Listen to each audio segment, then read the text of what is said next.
Henry VIII used to hunt in these woods, and here I give you an arrangement fit for a king. I present to thee cabbages. Let's see the other jewels in this crown. These beautiful soft pink sweet Avalanche roses. This pinky green alstroemeria charmelia. Gorge! Some vibrant rosita pink lisianthus, Eucalyptus parvifolia, and of course, the royal brassica grown by Sue Lamb in Lincolnshire. As Henry loved doing, sever an inch off the end of all your flowers. And use your flower food. Let's put them together. Start with your brassica in an even triangle around the edge of your vase. Do the same with your roses, filling the gaps.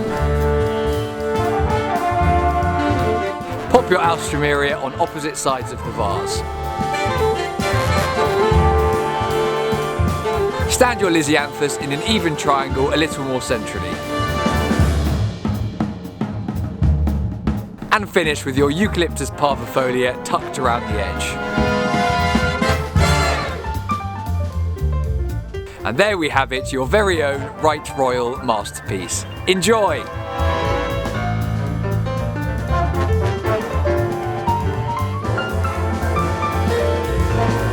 Pop your lisianthus, oh god, wrong flower.